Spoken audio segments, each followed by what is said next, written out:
Oke, bismillah. Assalamualaikum warahmatullahi wabarakatuh.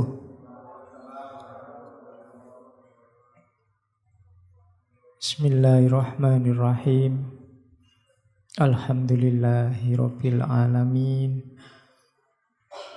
Wa bihi nasta'inu ala umurid dunya waddin. Allahumma sholli wa sallim wa barik ala habibina wa syafi'ina Sayyidina wa maulana Muhammadin wa ala alihi wa ashabihi wa man tabi'ahum bi ihsanin ila yaumiddin. Bismillah. Mari kita lanjutkan ngaji kita. Malam hari ini kita masih ada di sesi sains, ilmu dan pengetahuan. Kalau di kampus ini masuk di materi mata kuliah filsafat ilmu. Pas hari ini kita kehilangan salah seorang tokoh saintis ilmuwan besar, Stephen Hawking, yang hari ini meninggalnya. Kapan-kapan kita bahas beliau, gagasan-gagasannya unik, khususnya dalam ranah kosmologi.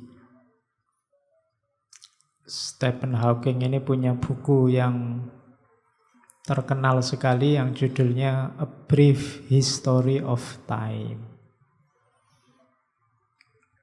Kalau ada uang, silahkan beli bukunya. Atau download yang aslinya yang bahasa Inggris. Kelihatannya ada, bisa kalian baca langsung tentang Stephen Hawking itu. Saya tidak tahu kalau yang meninggal orang-orang kayak Stephen Hawking itu boleh dikirimi Fatihah apa enggak. Nyampe apa enggak kalau kita sholat goib apa tahlilan untuk Stephen Hawking. Oke, biar ulama-ulama fikih yang bahas. Tapi yang jelas jasa-jasa beliau besar. Beliau ini digelari Einstein pemalas. Karena memang orangnya males. Males tapi pinter. Ya. Mulai serius mau belajar itu umur 21 tahun. Waktu jadi mahasiswa di Oxford. Males saja bisa masuk Oxford University. Ya. Jadi beliau mulai serius itu ketika memang sejak muda, sejak umur itu didiagnosis punya penyakit saraf. Dan nanti mengalami kelumpuhan total, termasuk ngomong aja tidak bisa. Ngomongnya pakai alat yang ada di kursi rodanya itu. Tapi gagasan-gagasannya luar biasa. Belakangan dia meramalkan mungkin tidak lama lagi peradaban manusia itu akan habis, dikuasai oleh ciptaan manusia sendiri yang namanya artificial intelligence. Jadi kita akan diperbudak oleh mesin. Dan itu tidak lama lagi. Sekarang kan mulai kelihatan. Di mana-mana kita diatur oleh mesin. Mesin kecil yang namanya HP ini aja kan menyetir hidup kita luar biasa. Kita tidak tahan berpisah lama sama HP. Seolah-olah dunia kita tidak sempurna tanpa HP. Sekarang pegawai-pegawai itu termasuk PNS kalau pagi juga disetir oleh mesin absen. Jadi ke situ, jamnya harus pas, kurang sedikit dihukum. Nanti di banyak bidang kalian akan merasa disetir terus, dan apalagi sekarang di mana-mana robot. Restoran di Jepang pelayannya robot, apa-apa robot.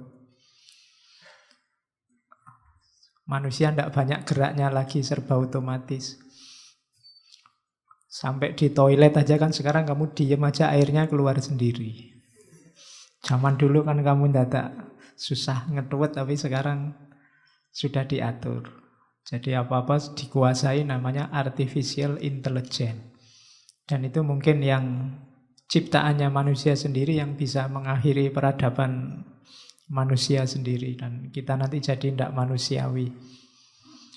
Dan ramalannya Hawking, mungkin 30 tahunan lagi bumi ini sudah tidak kuat menyangga beban dan ulahnya manusia, termasuk jumlahnya. Kalau 30 tahun lagi kan tidak lama. Manusia, katanya Hawking, disuruh nyari alternatif tempat tinggal baru kalau ingin selamat. Nah, itu ramalannya ilmuwan, pasti dia punya kalkulasi-kalkulasi. Kalau cuma 30 tahun, jangan-jangan saya ngalami, apalagi kalian. Makanya siapkan diri mateng-mateng, karena mungkin beberapa puluh tahun ke depan ada banyak kesulitan-kesulitan besar yang kita hadapi. Makanya tidak usah menghabiskan energi untuk gaduh hal-hal yang tidak penting. Hari ini tingkatkan kualitas dirimu, nyari bekal sebanyak-banyaknya, nyari ilmu, nyari pengetahuan, kuasai keterampilan sebanyak-banyaknya. Kalian akan butuh tidak lama lagi. Makanya ngaji-ngaji apapun, kegiatan-kegiatan apapun yang mengupgrade kualitasmu, ikutilah. Pinter-pinterlah menguasai dirimu dengan segala perangkatnya. Itu yang dipesankan pada saya oleh beberapa ulama.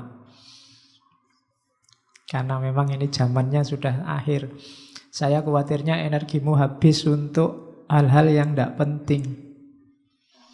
Karena orang Indonesia ini ya memang dasarnya peduli, tapi pada akhirnya ngurusi hal-hal yang dia harusnya tidak ikut ngurusi. Membahas yang harusnya ngapain ikut-ikutan bahas. Marah-marah padahal yang ngapain kita ikut marah untuk itu. Dan itu banyak sekali isunya. Maka kalian mulai pinter-pinter menata energimu. Oke, ya bismillah, termasuk ngaji ini semoga mengupgrade kualitas kita sedikit-sedikit. Paling tidak nambah-nambah informasi, semakin meluaskan jangkauan berpikir kita sehingga tidak gampang kaget, tidak gampang ditipu, wawasannya luas. Orang yang gampang kagetan itu biasanya memang wawasannya belum luas.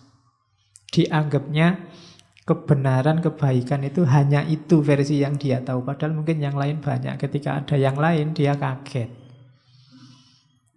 Terus marah-marah. Terus kita gegeran habis-habisan di Facebook, di WA. Yang untung cuma provider internet. Yang jualan kuota yang untung. Kita rugi secara sosial. Termasuk dalam kehidupan kita sehari-hari kan kita banyak menghabiskan waktu untuk hal-hal yang tidak penting. Maka mulai sekarang diatur, karena mungkin 10-20 tahun lagi kamu akan ketemu banyak sekali kesulitan yang tidak kamu bayangkan sebelumnya. Upgrade-lah kekuatanmu, perjuanganmu berat. Ya, kalau yang tentang ini kalian tidak bisa menghindar, karena peradaban tidak bisa ditanggung orang lain, harus kalian. Peradaban di tangan kalian. Oke, bismillah. Itu pengantarnya. Kita lanjutkan ya belajar filsafat ini. Jadi belajar filsafat itu, perhatikan bahwa saya sering bilang kunci belajar filsafat itu memahami dirimu sendiri. Beberapa waktu yang lalu saya menganalogikan manusia itu kayak bis yang supirnya 4. Yang satu supir fisik, yang satu supir akal, yang satu supir namanya emosi, dan yang keempat supir namanya rohani. Ini gantian nyetir. Meskipun di orang tertentu ada yang supirnya dari 4 tinggal 1, dan 1 ini nyupir terus. Yang 3 yang lainnya duduk di belakang, tidak penting. Kadang-kadang gantiannya cuma tinggal 2, kadang 3, kadang 4. Para wali, aulia itu biasanya supirnya tinggal 1, rohani saja. Emosi, akal, fisik itu nomor sekian duduk di belakang. Ada orang yang materialistik yang nyetir fisik saja. Nanti ada orang melankolis yang nyetir emosi saja. Ada orang rasionalis yang nyetir akal saja. Sebenarnya dalam hidup kita ini gantian nyetir. Kenapa saya sebut gantian? Karena biasanya kalau yang satu sudah maju, yang lain tidak penting lagi. Emosi kalian sedih, tapi kalau yang nyetir pas yang fisik, misalnya kalian pas makan, kan tidak ada orang makan sambil nangis. Makan sambil ketawa-ketawa tidak ada. Makan urusannya fisik. Tapi emosi, kalau emosinya maju, makan pun tidak enak. Kalau sedang emosi yang nyetir, misalnya kamu sedih, fisik masuk tidak enak. Maka usahakan, ya kita hidup punya 4 supir ini ya dimanfaatkan. Kalau level kita kan ini masih gantian, masih tarung. Cari jalanmu sendiri, paling tidak taklukkanlah 4 supir ini. Untuk nyetir hidupmu. Awas keliru. Waktunya rohani yang nyetir fisik. Akhirnya agama jadi komoditas. Kamu nyari keuntungan materi dari agama. Atau waktunya emosi yang nyetir akal. Ada orang tersinggung, ada orang marah, kamu marah-marahi dia sebagai tidak rasional. Padahal itu emosi sebenarnya yang nyetir. Nah, ini 4 sopir dalam hidupmu ini harus terjamin. Kalau nggak terjamin kamu susah. Fisik tidak terjamin kamu susah. Emosimu tidak terkendali kamu susah. Akalmu tidak jalan apalagi.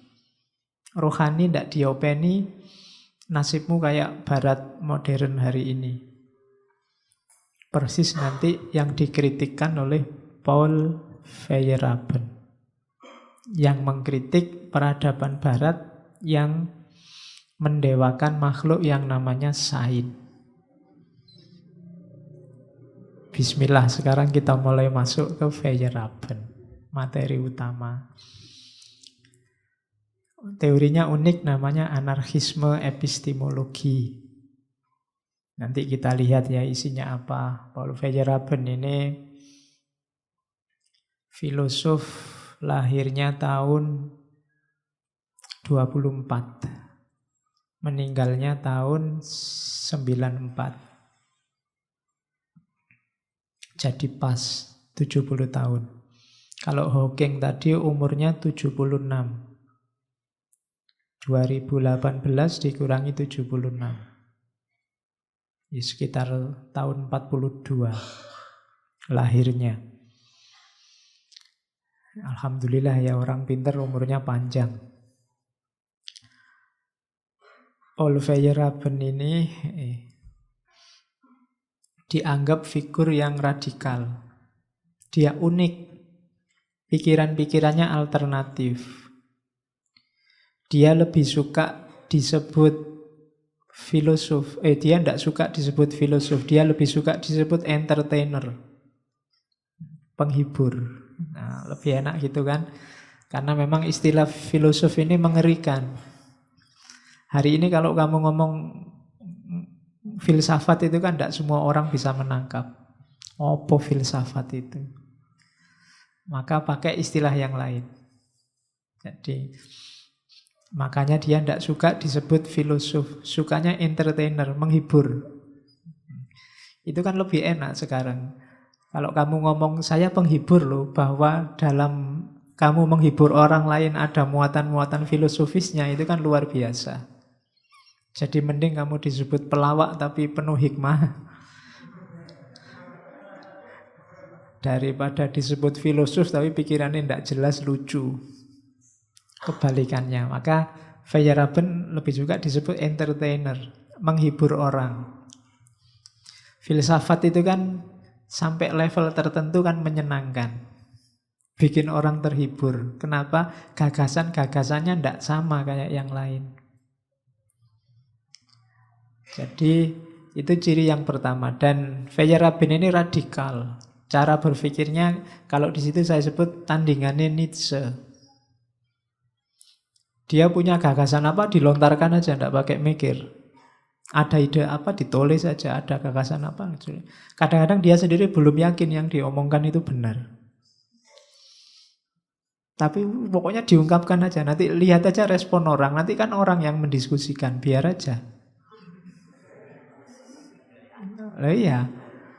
Jadi kamu harus berani begitu. Kalau ada gagasan aneh-aneh tulis saja. Bahwa nanti habis kamu posting terus orang gegeran debat ya karepmu. Itu cirinya. Dulu Nietzsche juga begitu. Nietzsche banyak sekali gagasannya. Tiba-tiba dia nulis Tuhan sudah mati. Itu kan kamu sibuk sampai hari ini. Bahas gagasannya Nietzsche. Bahwa manusia itu will to power. Itu kan kita sibuk bahas itu sampai hari ini. Dan karakter ini dimiliki oleh Feyerabend. Nanti ada gagasan-gagasan yang diadopsi oleh Feyerabend yang dibenci banyak orang malah dibela. Itu kadang-kadang begitu Feyerabend. Jadi cara berpikirnya agak liar. Meskipun tetap tertib dan produktif. Tidak asal. Ya cirinya filosof kan itu. Kalau ngomong tidak asal meskipun unik dan aneh. Dia ini gagasan utamanya dikenal anti metode ilmiah. Nulis buku judulnya Against Method. Awalnya buku ini sebenarnya judulnya tidak Against Method. Dia nulisnya For and Against Method. Untuk metode dan menentang metode. Maunya dia melawan gagasannya tokoh filsafat ilmu yang lain. Namanya Imre Lakatos. Dia mau mengkritik Lakatos terus nulis buku For and Against Method. Kok yang dilala bukunya belum selesai, Lakatos sudah meninggal. Akhirnya bukunya cuma separuh. Ya sudahlah, males ngelanjutin, musuhnya sudah tidak ada. Diterbitkan separuh itu. For-nya akhirnya dibuang, tinggal Against Method-nya. Jadi harusnya itu For and Against Method. Tapi terus tidak jadilah, musuhnya tidak ada, tidak seru. Akhirnya tinggal Against Method. Dan itu yang bisa kita akses hari ini. Itu Paul Feyerabend. Jadi orangnya memang sudah unik dari awal. Terus gagasannya kita kenal sebagai anarkisme epistemologis. Prinsipnya anything goes. Alah, mikir itu jalan aja. Nggak usah terlalu banyak pertimbangan. Nggak usah terlalu banyak metode, nggak usah diatur-atur, wis mikir sak senengmu. Katanya Feyerabend, argumennya coba perhatikan ya. Gagasan seaneh apapun, gagasan seunik apapun dalam sejarah manusia, itu pasti pernah bermanfaat. Perhatikan misalnya teori dulu zaman Yunani kuno, tiba-tiba Thales bilang, oh intinya alam semesta ini air. Itu kan hari ini orang ketawa mendengar gagasan, masa alam isinya cuma air, wong unsur itu banyak sekali. Apalagi yang ngerti ilmu kimia. Kalau cuma air dia belum inti. Tapi katanya Feyerabend, gagasan yang hari ini ditertawakan pada zaman itu pasti memberi kontribusi. Pada zaman itu di ruang dan waktu tersebut ada sumbangannya untuk peradaban. Ya hari ini diketawakan. Dulu orang bilang bumi datar, itu kan salah bagi pandangan hari ini. Tapi pada zaman itu sebelum orang ngerti kalau bumi bulat, kan kita mengambil banyak manfaat dari gagasan bumi datar itu. Hari ini mungkin kamu menertawakan pengobatan model perdukunan. Tapi pada saat gagasan perdukunan itu muncul, orang banyak ngambil manfaat. Banyak orang sembuh loh gara-gara dukun. Dulu di Jombang ada ponari. Itu kan monumental. Harusnya kamu bahas itu. Logikanya ponari itu. Itu kan menantang loh itu. Jadi ratusan orang berduyun-duyun ingin diobati ponari. Padahal dia anak kecil yang kesambar bledek basa Jawane. Jadi kesambar petir terus nemu batu. Bayangkan habis kesambar petir masih bisa nemu batu. Biasanya kan orang habis kesambar petir kan ya wis pusing pening, tapi dia dapat batu. Batunya dibawa pulang dan diasumsikan berkhasiat. Itu kamu ketawa luar biasa kan? Mungkin bagi para ulama ini musyrik. Bagi para filosof ini tidak masuk akal. Tapi buktinya loh banyak orang sembuh. Saya ngalami sendiri, saya orang daerah sana. Ratusan orang ke sana dan yang sembuh juga banyak. Ada manfaatnya teori yang tidak masuk akal itu. Yang menurutmu bid'ah musyrik itu. Ternyata orang bisa sembuh. Bagi yang sakit kan peduli amat. Dianggap musyrik, dianggap bid'ah, yang penting waras. Kan gitu cara berpikirnya orang. Jadi katanya Feyerabend, enggak. Setiap teori, seabsurd apapun, pada zamannya dia menyumbangkan sesuatu. Paling tidak menyumbangkan ide, gagasan, unik, alternatif jawaban terhadap kegelisahannya manusia. Jadi itu argumennya, sehingga cara berpikir, metode ilmiah, sains dan yang sejenis itu jangan terlalu dibakukan.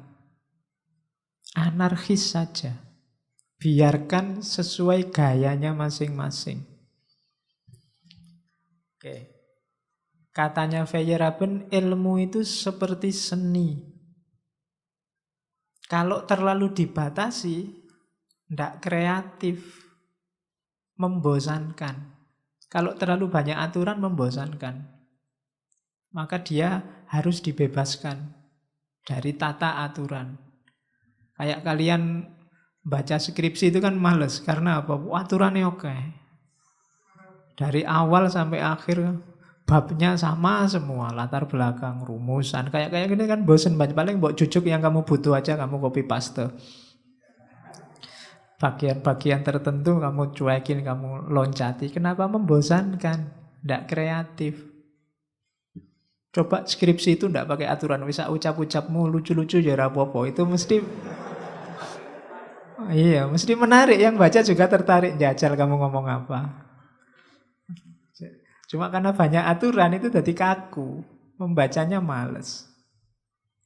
Padahal ilmu itu katanya Feyerabend kayak seni. Seni itu kan harus macam-macam, alternatif bisa dinikmati. Kalau seni terlalu banyak aturan, tidak jadi seni, tidak ada kreativitas. Kalau lagu kok dibakukan bahwa yang termasuk lagu itu yang dangdut saja, tidak seru. Ya butuh keroncong, butuh sekali-sekali improvisasi. Jawa plus dangdut jadi campur sari. Sekali-sekali improvisasi keroncong tambah apa gitu kan menarik. Tapi kalau hanya satu yang dideklarasi sebagai yang resmi, tidak menarik. Statusnya sebagai seni bubar. Dan ilmu itu seni. Ilmuwan berarti ya kayak artis. Kalau artis itu semakin dia keluar dari pakem, dianggap kreatif, semakin dia unggul dikenal.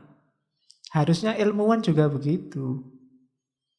Ilmuwan itu jangan terlalu terikat oleh pakem-pakem aturan. Hasilnya membosankan, mengulang-ulang penelitian lama, mengulang-ulang gagasan lama. Coba kalau setiap tulisan, setiap skripsi, setiap jurnal itu ada gagasan baru yang unik, yang luar biasa, yang tidak cuma ngulang, ya mungkin lebih menarik dunia ilmiah itu. Tapi sekarang kan rasanya dunia ilmiah itu kaku. Membosankan. Kalian nulis makalah aja kata pengantar. Terima kasih kepada Pak dosen, terima kasih. Moconi wae males. Kelihatan formalitasnya. Coba bikin yang unik, yang trik. Itu Feyerabend Yolanda. Yo. Nanti kamu gegeran sama dosen pembimbingmu alasannya ngaji semalam begitu bilangnya Pak.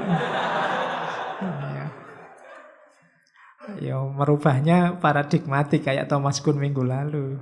Kalau kamu sendirian ya nilaimu jatuh sendirian. Harus bareng-bareng. Paradigmanya yang diganti. Jadi meskipun sains itu objektif, titik tekannya jangan di objektivitas, tapi justru di subjektivitas. Kreativitas para ilmuwan. Disitulah nanti justru perkembangan ilmu terjadi. Kalau terlalu banyak aturan, ilmu tidak berkembang, hanya mengulang-ulang. muter di seputar itu saja. Coba kalian baca skripsi-skripsi di satu jurusan misalnya, ya isinya kui terus, bulet aja. Pendidikan bahasa Arab di madrasah apa. So, yang lain bahasnya ganti, cuma diganti madrasah itu. Salah satu madrasah. Iya. Akhirnya pendidikan bahasa Arab di madrasah se-Indonesia ada. Isinya podo, cuma sing beda cuma data madrasahnya tok. Membosankan. Kalau yang tafsir ya nanti semua yang ada di Quran dibahas. Sabar menurut Al-Quran, jujur menurut Al-Quran, apa yang menurut terus sak tipe macamnya bosen. Gitu loh. Ada kapan itu saya baca ada semut dalam Al-Quran. Wah, sampai begitu. Qurannya sampai ada semutnya, tidak pernah dibaca mesti. Iya. Oke, jadi membosankan katanya Feyerabend. Padahal ilmu itu kan kayak seni, harus kreatif. Terus. Nah, Feyerabend agak setuju dengan Thomas Kuhn minggu lalu. Dalam hal apa? Incommensurability. Jadi setiap gaya berpikir, setiap paradigma itu punya logiknya sendiri-sendiri, tidak bisa dibanding-bandingkan. Tidak bisa kamu bandingkan nalar kedokteran dengan nalar keponarian tadi. Mana yang lebih unggul tidak tahu. Kalau bagi orang sakit tidak mikir mana yang lebih bagus, yang mana yang menyembuhkan, itu aja yang diperhatikan. Jadi incommensurability yang disetujui dari Thomas Kuhn. Jadi tidak bisa dibanding-bandingkan. Setiap teori, setiap konsep, meskipun tentang hal yang sama, itu masing-masing punya keunikan sesuai perspektif dari teori-teori itu. Yang kedua, kalau di Thomas Kuhn kemarin kan, ketika kita melihat sesuatu, itu penuh dengan teori. Kita pakai teori. Dilanjutkan oleh Feyerabend, tidak cuma penuh teori atau teori laden, tapi juga teori determinate. Disetir oleh teori. Jadi yang membunyikan itu bukan persepsi, tapi teori yang kita pakai. Minggu lalu saya contohkan misalnya melihat orang buang sajen di laut. Itu mungkin kalau ulama fikih melihat, ulama teologi melihat, wow itu musyrik haram. Tapi ulama pariwisata melihat, ya kan ulama kan ahli ilmu. Saya ngerti ilmu pariwisata, wow itu luar biasa menarik wisatawan. Ulama ekonomi melihat, wow itu komoditas luar biasa. Mungkin ulama etika melihat, wah ndak etis itu mubadir. Ulama macam-macam, tergantung teori yang kita bawa ke sana. Sama-sama lihat laki-laki perempuan pacaran, yang satu melihat, wah ini bukan muhrimnya, ndak boleh. Yang satu melihat, wah ini ta'aruf. Podo, yang satu lihat muhrimnya, yang satu lihat ta'arufnya. Kalau ta'aruf ada ayatnya, li ta'arufu. Jadi inilah pacaran yang islami. Ternyata hanya menyebutnya saja. Yang satu pakai kacamata ta'aruf, yang satu pakai kacamata bukan muhrim. Nah itu berarti apa? Ternyata kita memahami sesuatu itu teori determinate. Ditentukan oleh teorinya. Teorinya apa dulu? Kuliah itu penting apa tidak penting? Tergantung teorinya yang melihat. Gitu loh. Apakah ngaji semacam ini baik atau tidak? Teorinya yang dipakai. Kalau kamu pakai teori perspektif tertentu, misalnya ngaji itu ya harusnya tentang agama, yang paling utama tentang tauhid, menomorsatukan Allah. Mungkin ngaji ini masih terlalu buang-buang waktu, tidak penting. Yang penting itu tauhid, yang penting itu teorinya. Jadi perspektifnya Yang itu ditentukan oleh teori. Teori itu kayak kacamata. Kemana-mana kita lihat kacamata, meskipun realitasnya objektif, tapi dia bunyi sesuai kacamata yang kita pakai. Tembok itu hijau, tapi kalau saya pakai kacamata hitam atau kacamata merah, dia warnanya jadi coklat. Aslinya sih hijau, tapi kacamata kita hitam sih. Kacamata kita merah sih. Apa bisa Pak enggak pakai kacamata? Enggak mungkin. Kalau enggak pakai kacamata, kamu enggak bisa baca. Saya mau lihat orang buang sajen di laut itu apa adanya Pak, enggak pakai kacamata. Begitu kamu nyampe sana, bingung membunyikannya. Pasti pakai kacamata. Kalau kamu, saya cuma mau cerita kok Pak, bahwa itu orang pegang makanan terus dibuang gitu saja di laut. Cuma cerita apa adanya. Loh itu juga sudah kacamata. Namanya fenomenologi. Jadi enggak ada yang enggak pakai kacamata. Kenapa? Karena kita berpikir punya pola. Pasti ada teorinya. Meskipun enggak disebut teori secara ilmiah, tapi kita punya pattern, punya pola berpikir. Itu yang menentukan. Oke, terus berarti apa? Yang ngajari kita sebenarnya teori-teori. Teori mengajari kita apa yang dapat kita pahami. Jadi pengetahuan kita yang sekarang terkoleksi di kepala itu bunyi sesuai teori yang kita pakai. Cuma katanya Feyerabend, Thomas Kuhn lebih fokus pada komunitas ilmiah. Mungkin dia takut mau mengkritik teori ilmiah dan metode ilmiah. Kalau di Thomas Kuhn minggu lalu kan benar atau salahnya ilmu itu kan cuma kesepakatan-kesepakatan ilmuwan. Ilmuwan bahasa Arabnya ulama. Kesepakatan bahasa Arabnya ijma. Jadi jangan salah. Ijma ulama itu tidak cuma urusan fikih, urusan sains juga ijma. Dulu para ulama berijma bahwa bumi datar. Tapi terus ijma'nya ganti bumi bulat. Nah itu komunitas ilmuwannya yang dilihat oleh Thomas Kuhn. Yang itu dikritik oleh Feyerabend. Ngapain kalau hanya sampai di situ? Emangnya teori ilmiah dan metode ilmiah itu mesti benar? Tidak begitulah. Orang hidup hanya berdasarkan paradigma, itu justru menunjukkan sains tidak berkembang.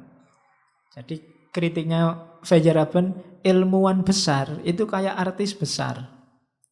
Sementara ilmuwan yang ikut saja, meniru saja ilmu normal, paradigma, kebenaran yang berjalan saat itu ya kayak ilmuwan kecil yang ikut ilmuwan besar.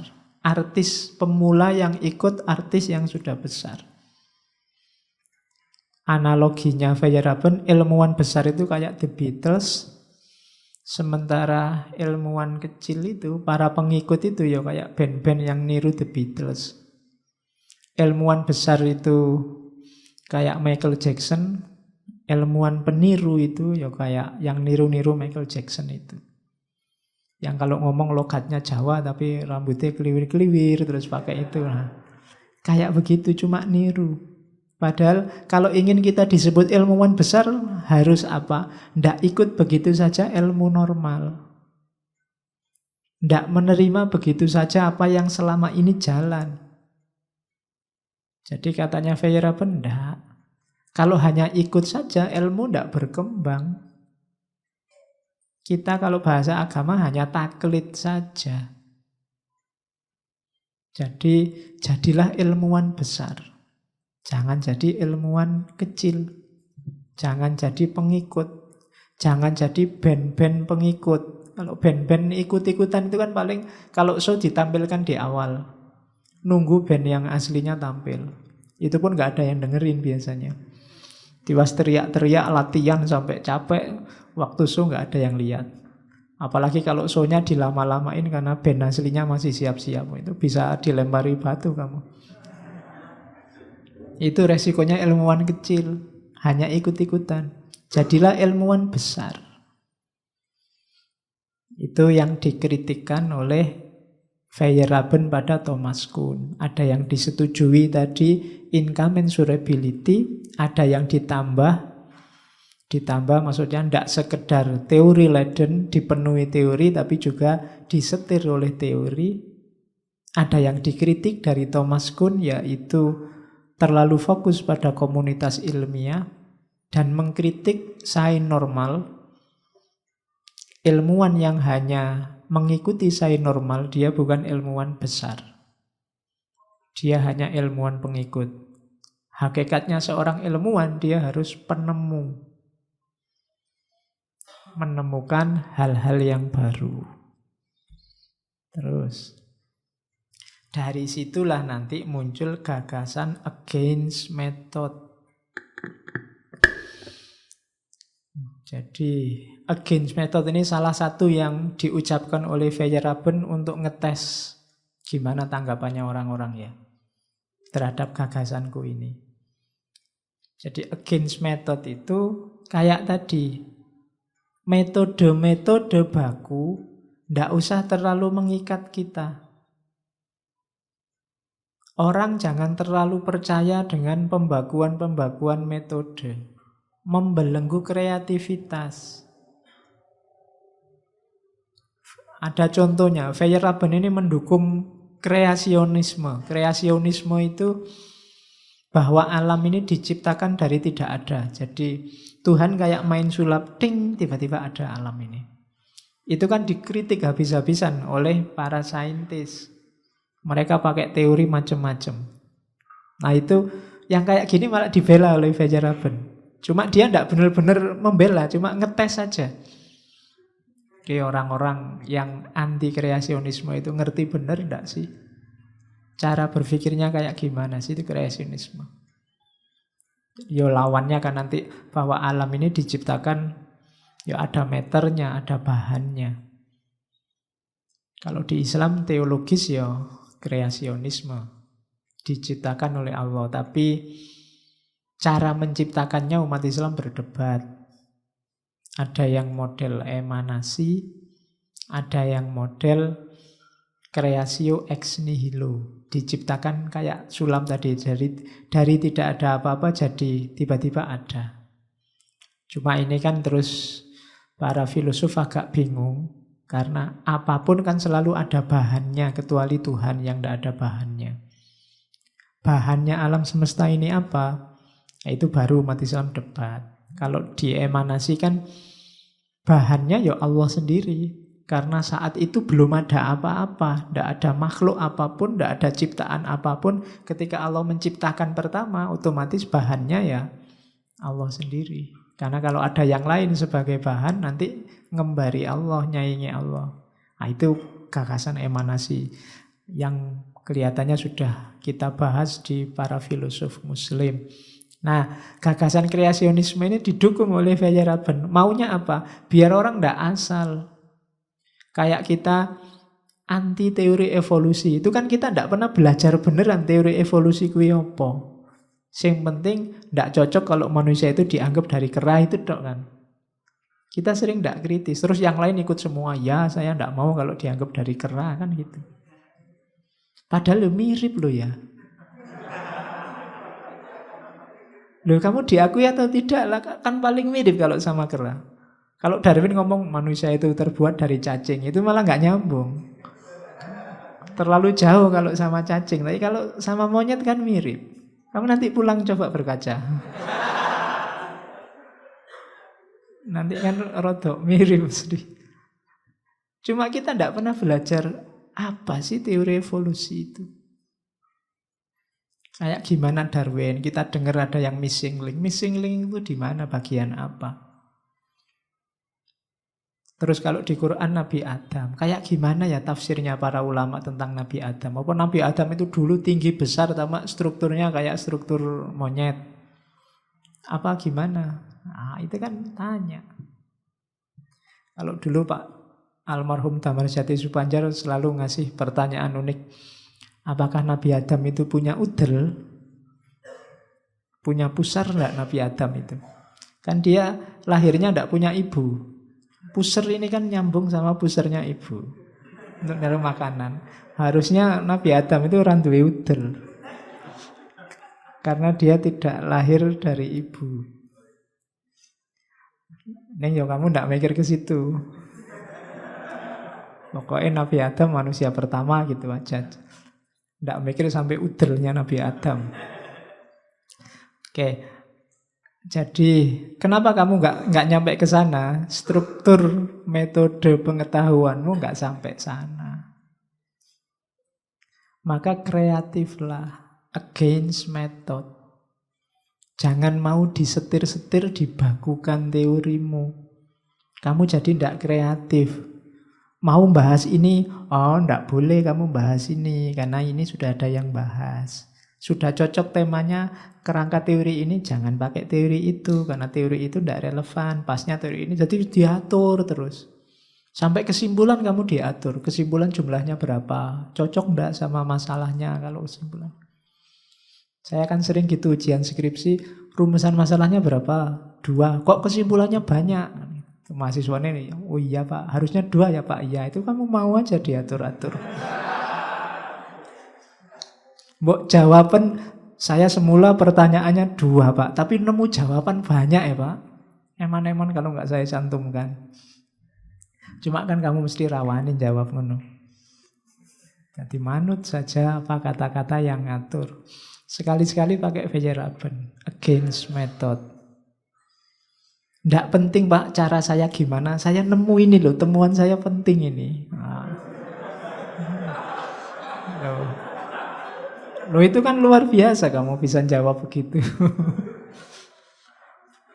Oke. Jadi apa sih maunya Feyerabend? Enggak, yang tidak anti sains. Yang dianti apa? Dogmatisme. Arogansi dogmatik para ilmuwan, para saintis. Jadi nanti dia pakai kalimat don't take yourself so seriously. Jangan terlalu serius dalam dunia sains. Wong sains itu cuma salah satu mode, salah satu gaya, salah satu perspektif menghadapi realitas. Kita kadang-kadang kan menganggap kalau sudah ilmiah itu sudah luar biasa. Tidak, ilmiah itu hanya salah satu mode, salah satu gaya mendekati realitas. Gaya yang lain banyak. Tidak harus ilmiah. Dan tidak selalu yang ilmiah lebih benar dan lebih baik. Banyak ilmiah yang malah merusak. Banyak ilmiah yang malah ngaco. Maka don't take yourself so seriously. Kalau bahasa Jawa ini mungkin ojo mantep-mantep, ojo serius-serius. Santai saja. Tidak usah marah-marah kalau ada orang ngomong tidak ilmiah. Sekarang kan ilmiah itu kan bagimu metode ilmiah yang kaku, termasuk referensinya ya tokoh-tokoh ilmiah barat. Kalau referensinya masih Ghazali, referensinya masih, kan kamu nganggapnya tidak ilmiah. Itu masih deso Pak, masih ada ayatnya Pak, kurang keren Pak. Yang keren itu kalau ada kata-kata atau tokoh-tokoh barat, referensinya Habermas, referensinya Foucault, itu kan kamu merasa wah luar biasa.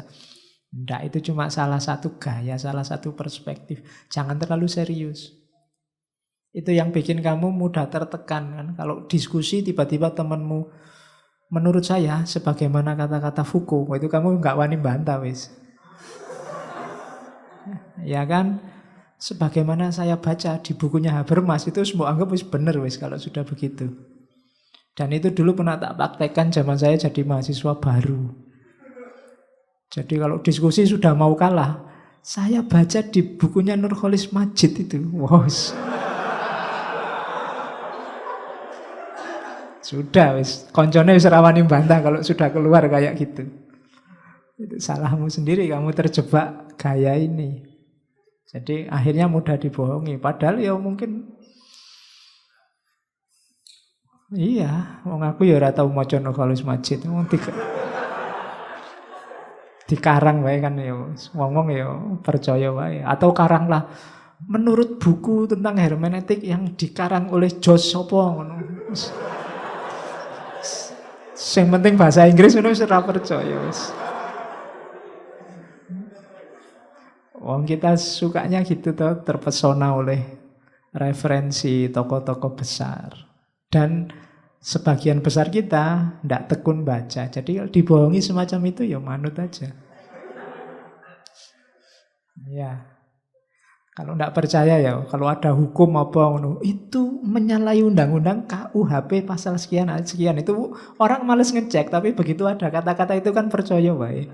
Wah, KUHP lo itu. Padahal kalau dicek KUHP bagian mana yang punya gitu. Tidak ada. Tapi kamu mengkerut mesti kalau ada orang diskusi sudah ngomong begitu. Oke, maka against method. Bahasa lain dari kritislah. Jangan diterima saja apa-apa. Seriuslah.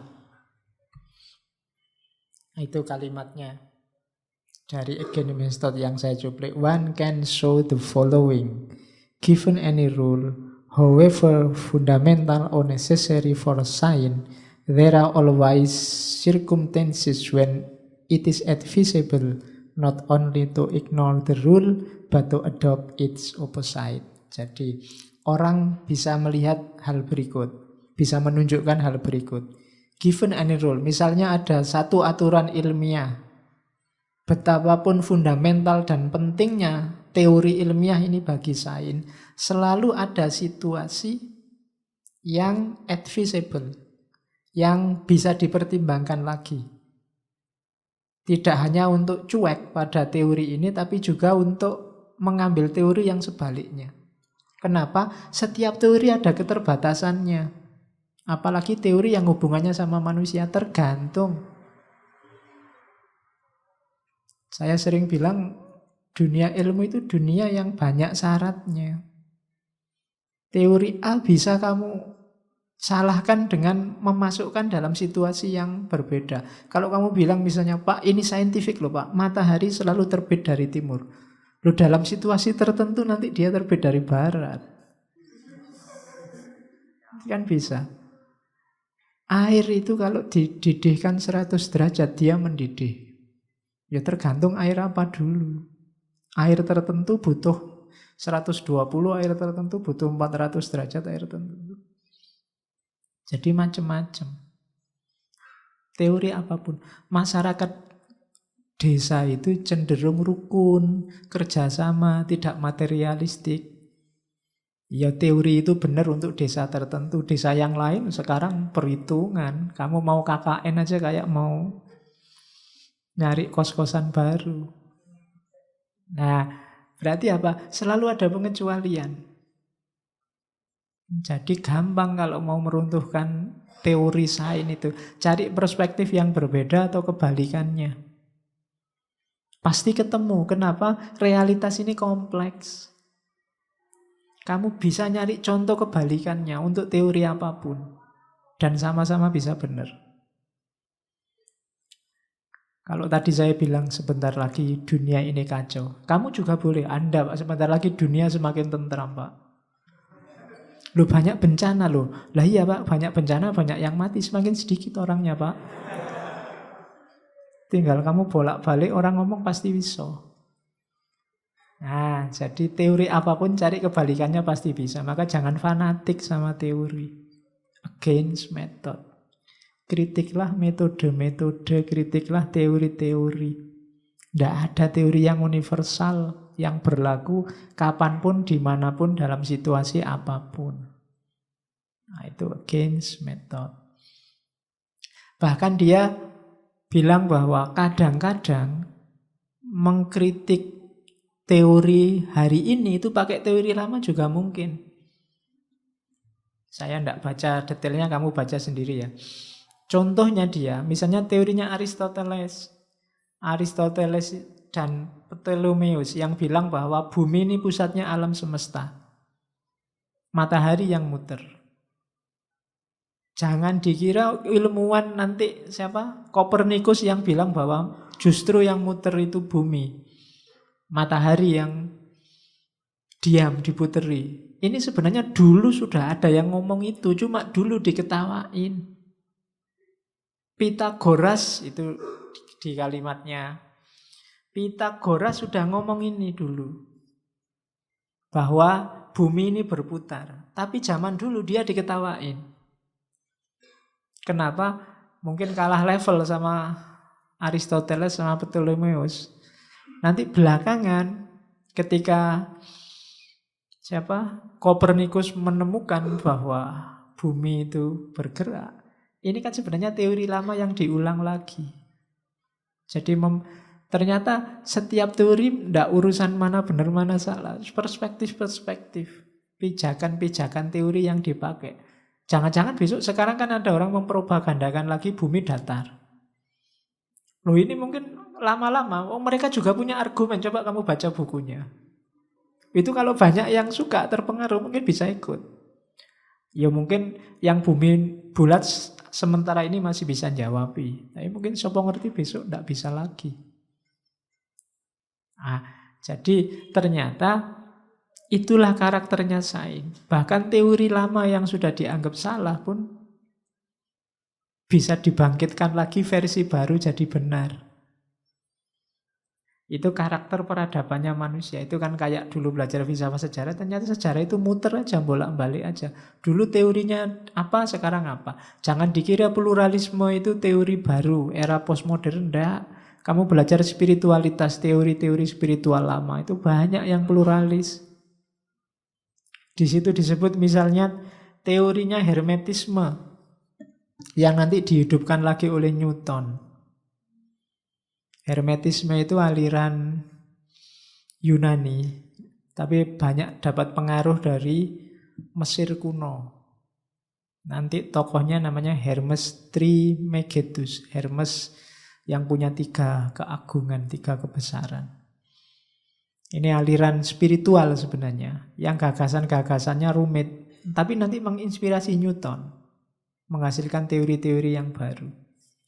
Kalau dalam Al-Quran, hermetisme itu disebut Sabi'in. Jadi kelompok Sabaiyah.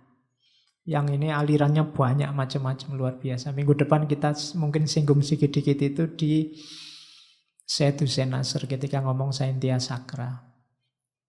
Jadi ada kritik dari masa lalu ternyata bisa dihidupkan lagi hari ini.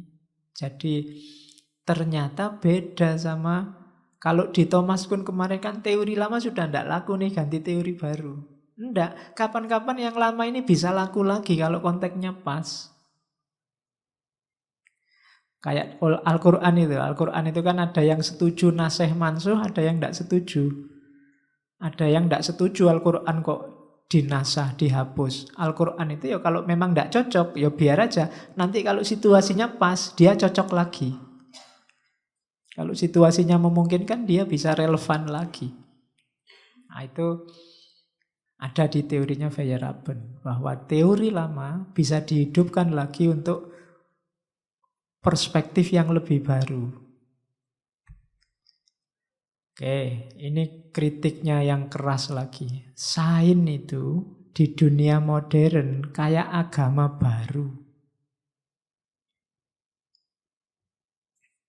Nanti di tulisan Feyerabend dia mengagumi Galileo. Galileo itu berani menentang gereja demi ide-ide sainsnya. Karena gereja sangat mengungkung zaman itu. Apa yang diperjuangkan oleh Galileo dengan menentang agama sains? Cuma hari ini katanya Feyerabend kebalikannya. Justru yang jadi kayak agama itu sains. Sains posisinya sekarang kayak agama. Semua yang tidak saintifik, yang tidak ilmiah dianggap masih kuno, masih belum beradab, masih ndeso. Jadi sains hari ini menentang kreativitas dan imajinasi. Itu penjelasan tadi kan. Sains terlalu mengekang. Kemudian sains tidak hanya mewajibkan setiap orang percaya hal yang sama, tapi juga berpikir dengan cara yang sama. Jadi kita disuruh mempercayai hal yang sama, berpikir dengan cara yang sama. Alurnya juga diwajibkan dengan pola itu. Kalau tidak begitu dianggap tidak ilmiah. Ilmiah itu kan nyari masalah dulu, terus mengajukan hipotesis, terus menguji, terus menyimpulkan. Kalau yang tidak kayak gini dianggap tidak ilmiah. Apa tidak mungkin orang tiba-tiba nemu kesimpulan? Kan bisa saja. Nggak ada masalah tiba-tiba, wah ada ide. Itu kan kayak kesimpulan tiba-tiba. Masalahnya tidak jelas. Nanti terakhir ya kita ketemu ilmu laduni itu bisa polanya begitu. Tidak ada angin, tidak ada hujan, tiba-tiba, iya. Kayak Newton itu kan nggak pernah merumusan masalah tentang gravitasi, tidak ada. Ya dia lihat apel jatuh itu aja, iya ya. Muncul gagasan gravitasi, itu tidak pakai hipotesis, tidak pakai rumusan masalah. Cuma hari ini kan kamu diatur ini. Hipotesisnya apa, rumusan masalah apa, kerangka teorinya apa, dan kamu bingung. Semuanya serba kaku, kayak agama. Kalau syarat dan rukunnya nggak terpenuhi dianggap tidak sah. Wah ini kurang manfaat dan kegunaan. Terus kamu bingung lagi. Rumusan masalahnya tidak jelas, kamu bingung lagi. Dari A sampai Z diatur. Makanya katanya Feyerabend, sains ternyata jadi agama baru. Ada ritual-ritualnya. Kayak kamu kuliah itu kan ada ritual-ritualnya, ada absennya nanti. Masuk surganya ya kalau kamu wisuda. Ya, nanti amal baik, amal burukmu akan diperlihatkan lewat transkrip nilai. Ya kan, kaya agama tuh ya. Jadi kalau banyak amal baik nanti ijazahnya kamu terima pakai tangan kiri, pakai tangan kanan. Kalau amal jelek pakai tangan kiri. Oke. Dan tidak menerima perbedaan. Pak, saya mau neliti ilmu santet, Pak. Tidak bisa. Santet tidak ilmiah, tidak bisa. Wis. Ilmu gaib, Pak, tidak bisa. Pak, saya mau penelitian partisipatif tentang pesugihan babi ngepet, Pak. Raiso. Tidak boleh. Ya kan, yang diterima apa sains hari ini? Yang empiris dan yang rasional. Jadi yang ada faktanya dan yang masuk akal. Yang tidak ada faktanya, tidak.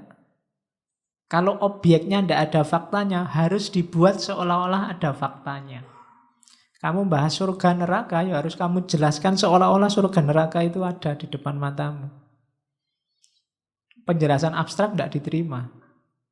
Tidak masuk akal.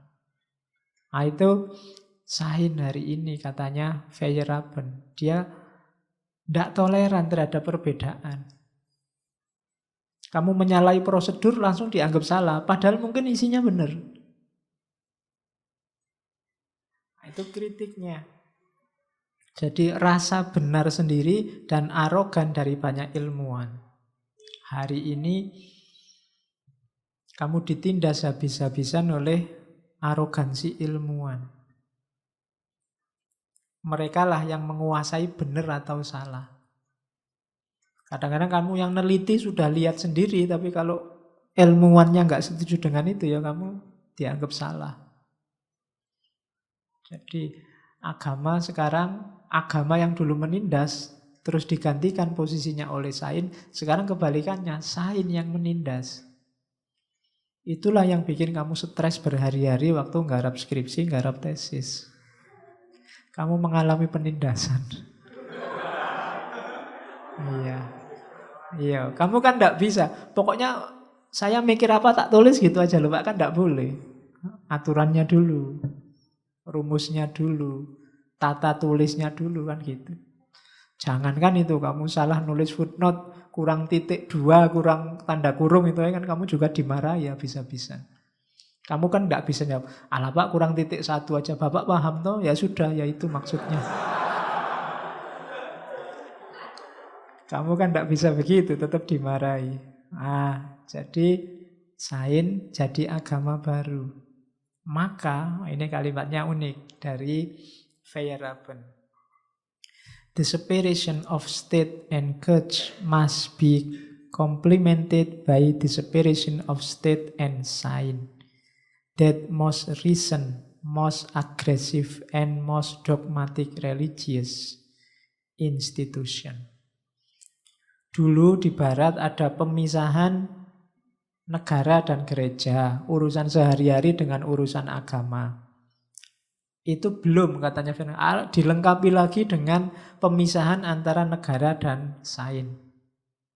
Urusan sehari-hari dengan ilmu pengetahuan. Karena ilmu pengetahuan rasanya berjarak. Sama kayak agama dulu. Agama dulu dominan menindas urusan kita sehari-hari. Sekarang sains melakukan hal yang sama. That most recent, most aggressive, yang paling baru kan menindas kita sains. Dia paling agresif.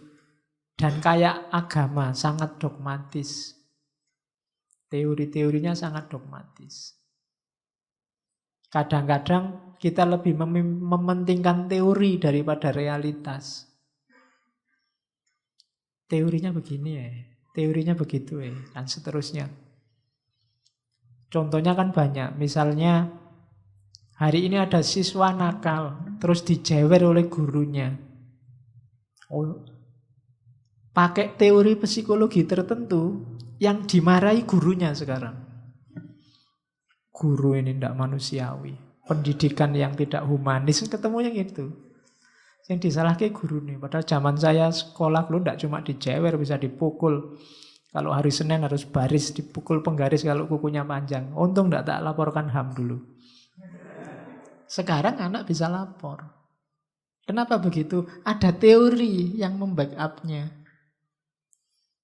Jadi ternyata apa-apa sekarang dogmanya pakai dogma sains, dogma teori. Maka katanya Verhoeven, sudahlah, dulu agama diceraikan dari kehidupan. Lahirlah sekularisme. Sekarang ya sains ceraikan aja. Sains biar diurusi orang-orang kampus. Hidup kita sehari-hari tidak usah disibukkan dengan sains. Sama kayak dulu tidak usah disibukkan dengan agama. Nah, itu sarannya Feyerabend begitu. Tidak tahu kalau agama dipisah dari negara, dari urusan sehari-hari namanya sekuler. Kalau ilmu dipisah tidak tahu namanya apa.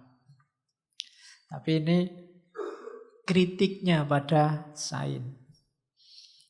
Terus padahal katanya Feyerabend, kenyataannya seperti ini. Sains itu indah. Katanya Feyerabend, Einstein itu sebelum menguji teori relativitasnya menyatakan bahwa ia tahu teorinya benar karena it was beautiful.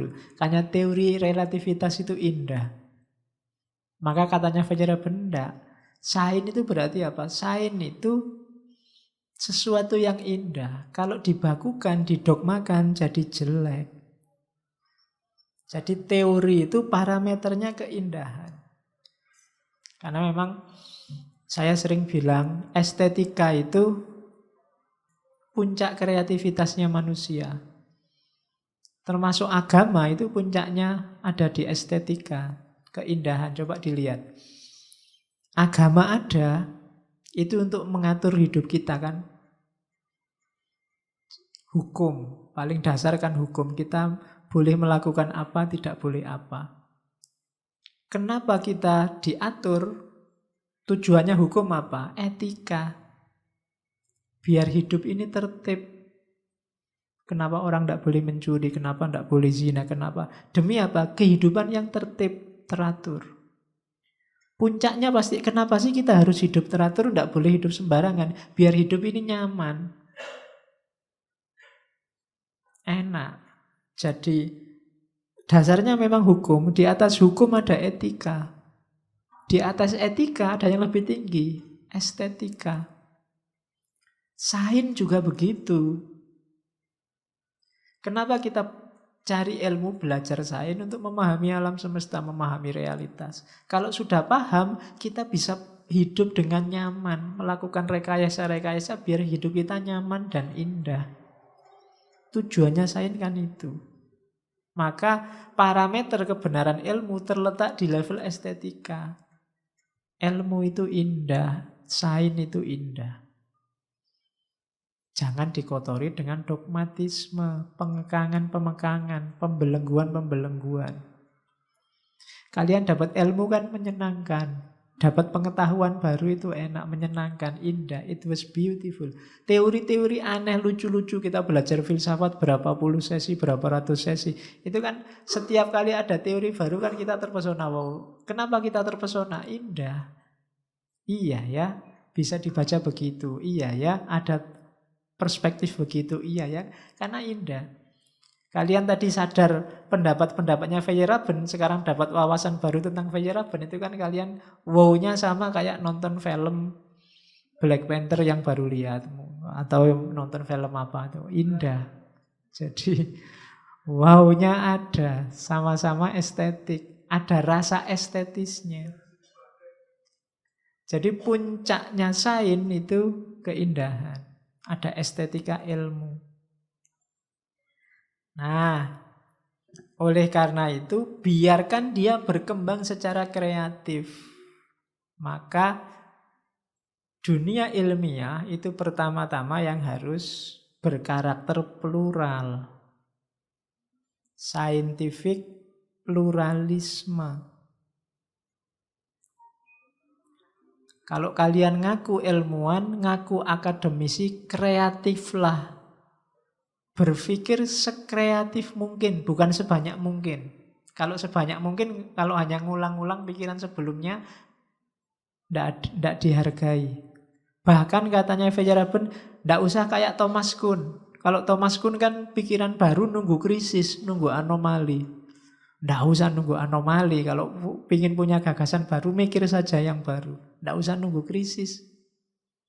Tidak usah nunggu ada masalah.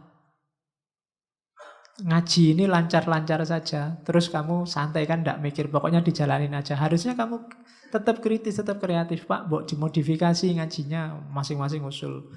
Mungkin ngajinya dipindah di lapangan saja Pak, dipindah itu kan kreativitas namanya. Atau tidak usah pakai slide Pak, besok slide-nya diganti film aja Pak. Atau itu kan kreativitas. Biar tidak monoton. Nah, tidak usah nunggu krisis. Nah nanti kan jadi bingung kita Pak. Banyak teori untuk satu hal yang sebenarnya benarnya sudah jelas. Tidak masalah. Setiap teori punya keindahannya sendiri. Ngaji ini ada yang menganggap penting. Gagasan bahwa ngaji ini penting itu ya bagus. Ada yang mengkritik. Kritik itu kan perspektif tertentu terhadap ngaji ini juga apik. Ada yang tidak setuju ya bagus. Punya argumen, ada yang tidak setuju. Kalau seragam malah tidak enak. Kalau semua suka ngaji filsafat itu ya di samping tidak enak juga tidak mungkin. Hidup itu kan gitu. Pasti macam-macam.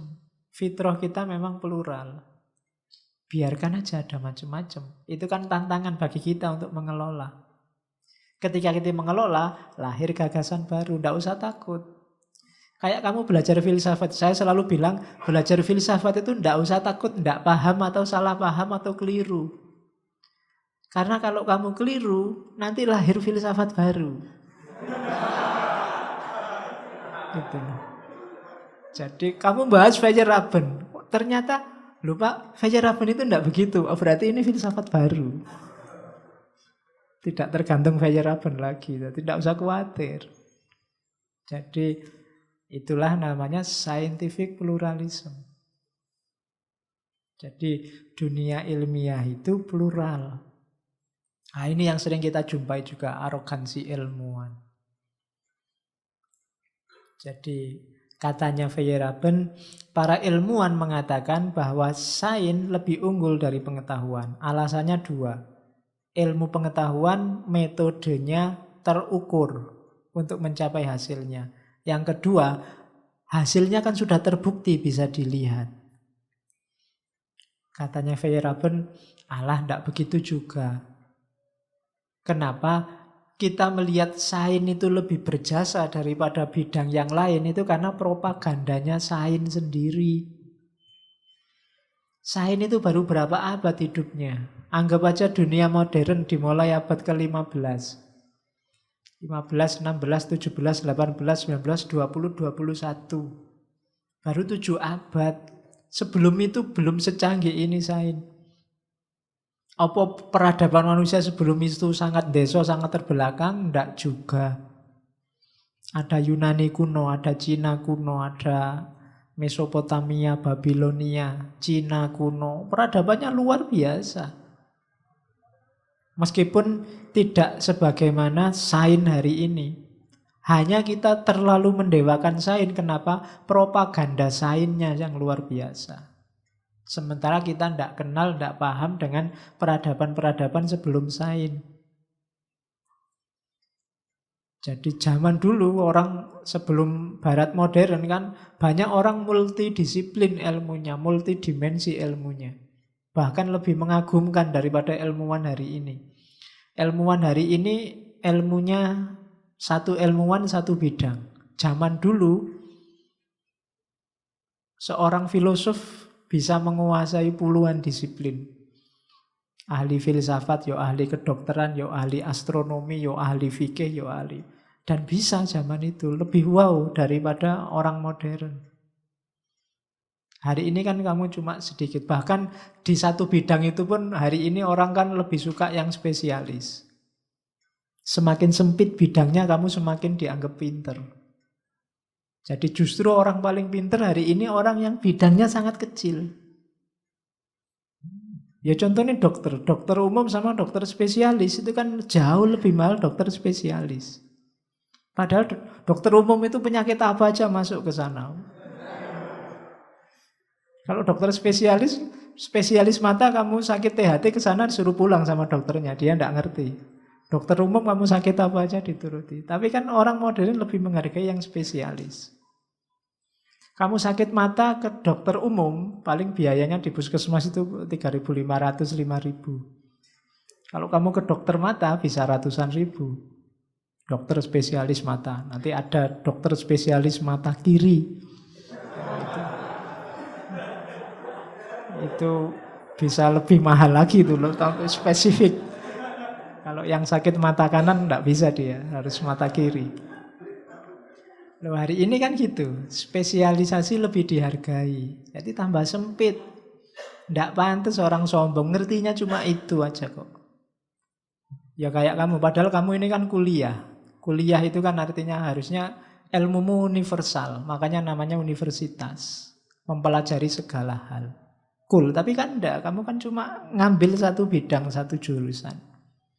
Satu disiplin keilmuan. Jadi ya pasti enggak cool. Enggak kuli tapi juz'i.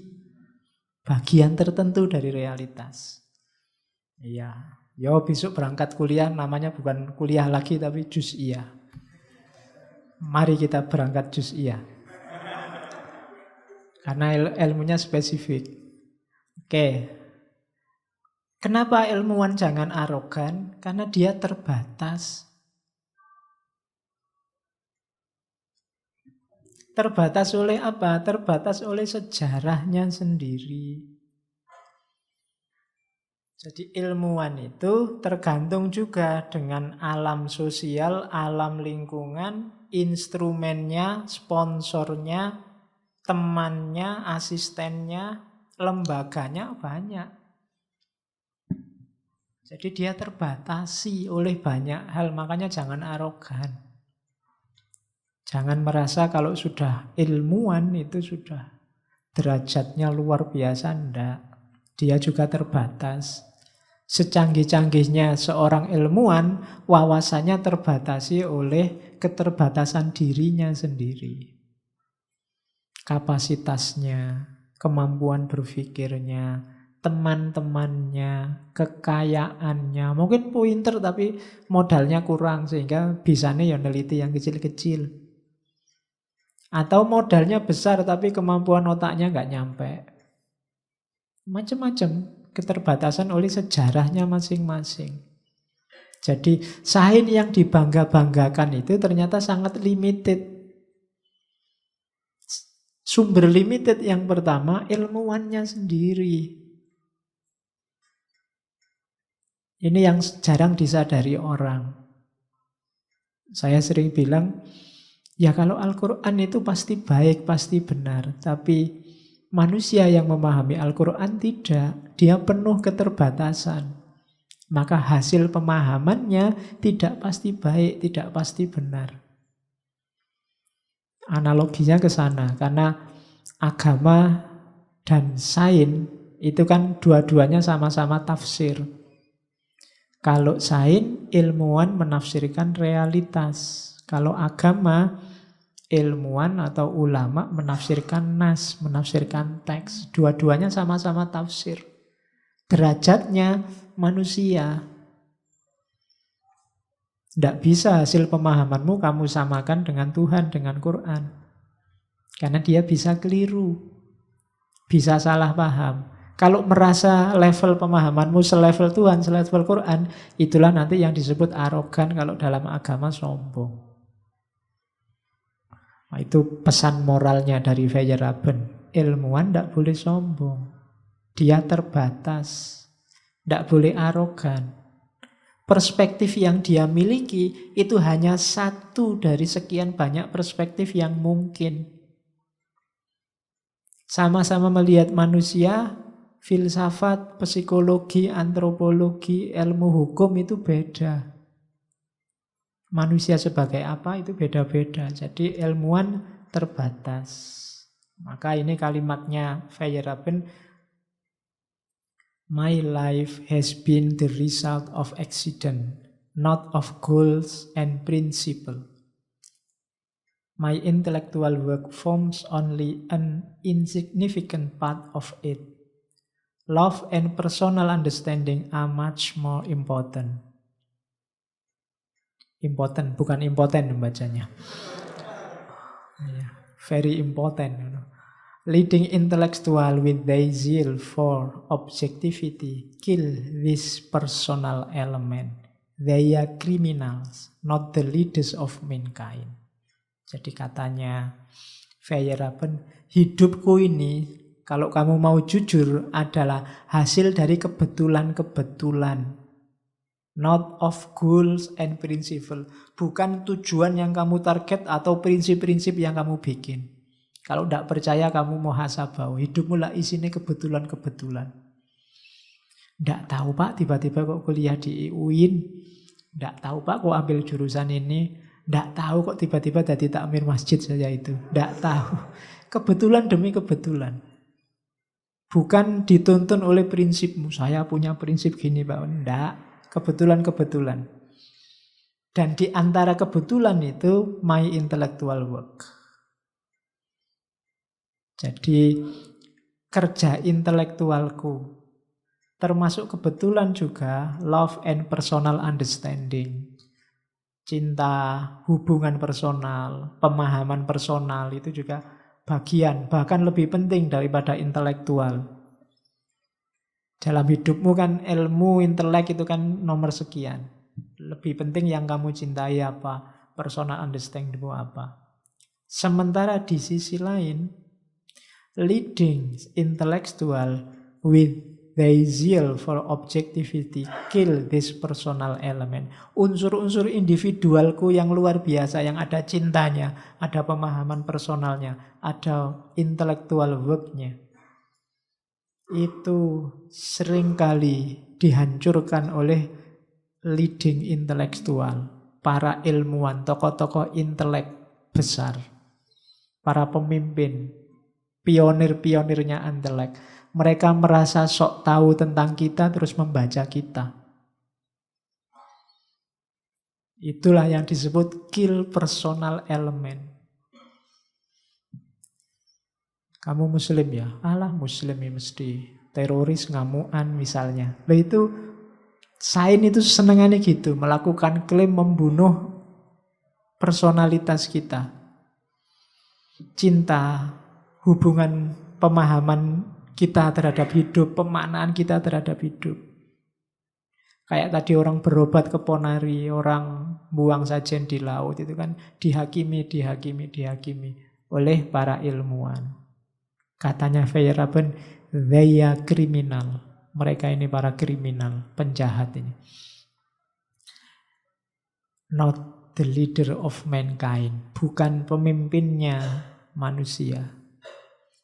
Mereka mengebiri kemampuan berpikir kita. Mereka membatasi hidup kita. Mereka membaca hidup kita versi mereka dan kita disuruh ikut mereka.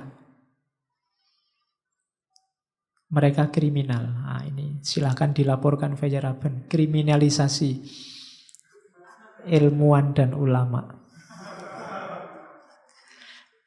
Oh, ini terang-terangan dia ngomong daya kriminal. Itu kan kriminalisasi namanya. Tapi menurut Fjallraven itu loh dosanya para ulama, para ilmuwan. Tidak mau tahu tentang personalitas kita. Wong kita itu punya sejarah sendiri, punya perspektif sendiri. Dipaksa harus membaca sejarah versi mereka. Kita yang lebih paham siapa diri kita, tapi kita disuruh membunyikan diri kita versi mereka.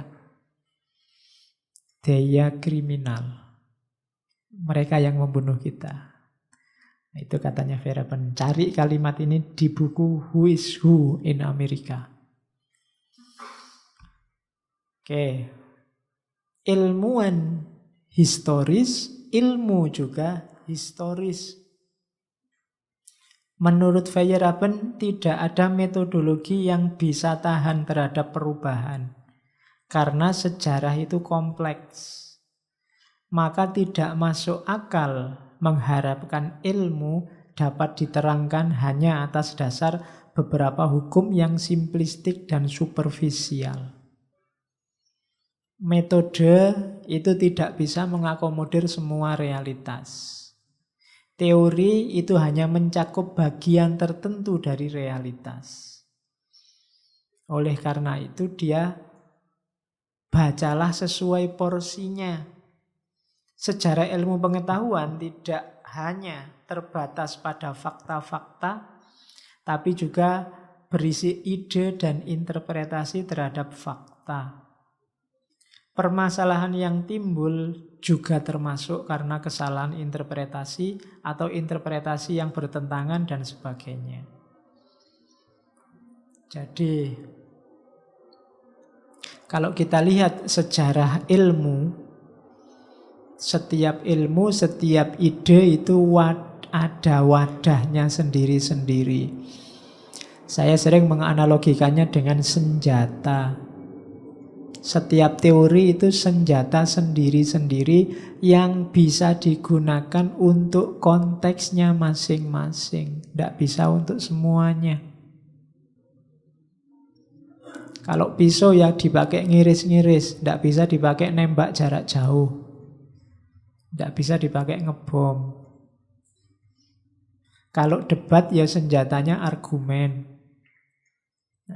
Jadi setiap teori pakailah sesuai konteksnya dengan dosis yang pas.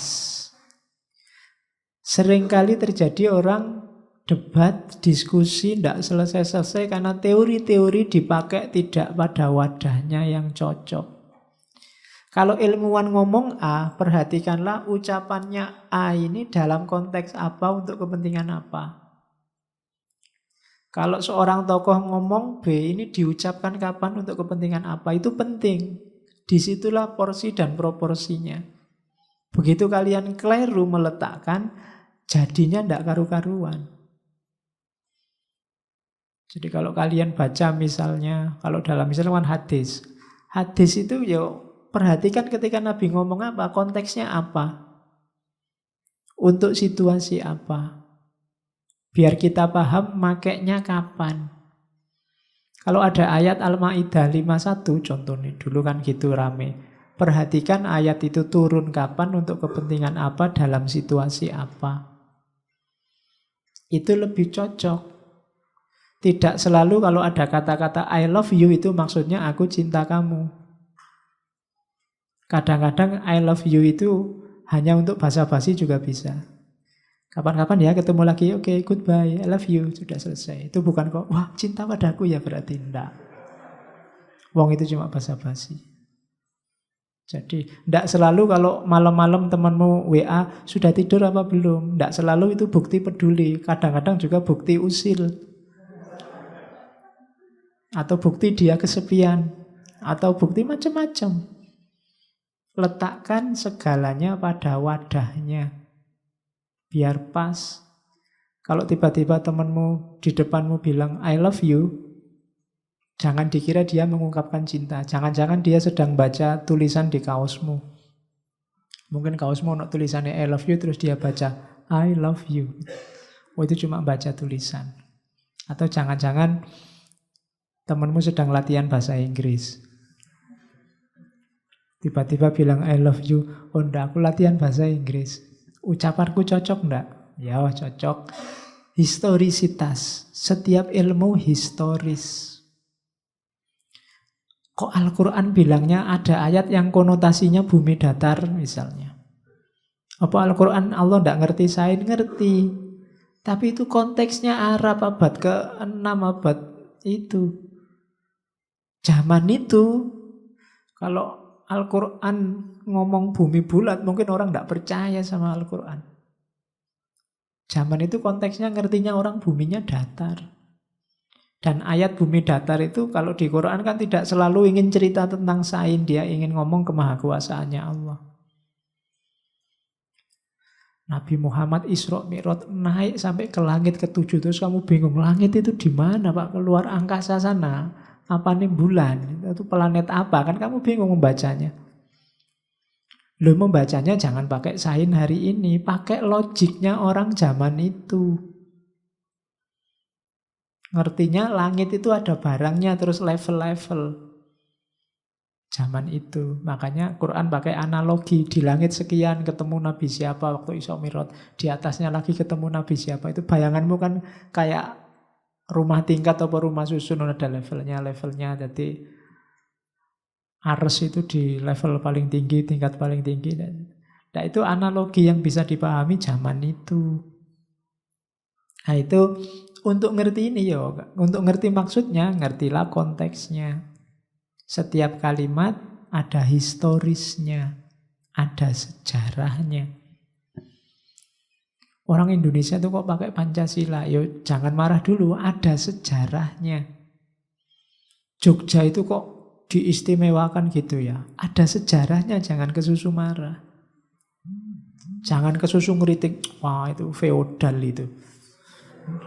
Nggak ngerti Marxisme, wah nggak ngerti itu deso, itu sudah klasik itu loh. Nggak baca dulu sejarahnya. Masa Jogja ini anti HAM, tidak adil, diskriminatif pada orang saudara-saudara dari Tiongkok, dari Cina. Masa beli tanah aja tidak boleh? Loh dibaca dulu sejarahnya. Setiap klaim, setiap teori, setiap pernyataan itu historis. Ada konteksnya. Kalau dilepaskan dari konteksnya, ya orang bisa salah paham. Masa di masjid ngajinya tokoh-tokoh ateis, tokoh-tokoh sekuler, tokoh-tokoh anti agama dibahas dalam masjid, gimana sih itu? Loh itu ada sejarahnya, ada logikanya. Jangan cuma dilihat hasil akhirnya. Ada historisnya. Oke. Nah, untuk kreatif, katanya Feyerabend, lakukan counterinduksi. Jadi, cara paling gampang itu lakukan counterinduksi. Kenapa? Karena sains itu, metode yang paling diagungkan itu induksi. Induksi itu hanya melihat sebagian unsur terus disimpulkan untuk semuanya. Induksi kan selalu sampel terus disimpulkan. Padahal realitas ini kompleks. Maka kalau dalam ilmu logika, induksi itu hasilnya tidak pernah kepastian, tapi kemungkinan. Lihat yang ngaji satu ganteng, yang sana juga ganteng, yang situ juga ganteng, terus disimpulkan, alah santri ini ngaji ganteng-ganteng misalnya. Contoh nih, ben kamu seneng. Nah, setiap teori itu semacam itu. Bahkan teori-teori yang kamu anggap mutlak. Misalnya, semua manusia mati. Itu kan induksi. lihat manusia zaman itu mati, zaman ini mati, semua manusia selama ini mati. Tapi tetap belum lengkap. Kenapa? Kamu belum lihat semua manusia sampai besok kiamat. Teorimu itu pasti lengkap kalau setelah kiamat nanti kita ngobrol di akhirat ternyata benar semua manusia mati. Kalau masih sampai detik ini masih belum semua manusia mati, masih banyak manusia yang hidup. Sopo ngerti tiba-tiba ada yang ketelisut satu. Ndak mati-mati. Ini misalnya sopo lah, simbahmu ini simbah saya umurnya 125, jangan-jangan Highlander. Ndak mati-mati sampai tua. Ini Gusti Allah lupa apa ya? Ndak. Itu untuk ngetes teorimu tadi biar kamu nggak sombong bilang-bilang semua manusia mati. Jadi itu kan induksi. Sama kayak matahari terbit dari timur dan itu kan kesimpulan yang selama ini dari timur. Kalau besok pagi tiba-tiba dari selatan kan kamu juga tidak bisa protes. Jadi itu namanya induksi. Dan induksi selalu tidak pasti. Maka katanya Feyerabend, mengkritik teori itu gampang. Counter induksi, cari contoh yang sebaliknya. Tadi semua mahasiswa ganteng, gampang untuk meruntuhkannya. Tidak usah nyari banyak-banyak, cariin satu aja yang jelek, teorinya runtuh sudah. Buktinya ada yang jelek tuh satu, sudah, teorinya runtuh sudah. Indonesia adalah bangsa yang ramah. Itu cari satu aja yang tidak ramah, sudah runtuh teorinya. Ternyata ada juga yang tidak ramah, berarti teorinya hanya kemungkinan. Counter induksi. Lulusan negara sana itu mesti Islamnya radikal. Gampang membantahnya. Cari contoh lulusan negara sana yang tidak radikal. Teorinya runtuh. Itu namanya counter induksi. Jadi untuk menghadapi teori, lakukan counter induksi. Lawan dengan fakta yang berbeda. Selesai.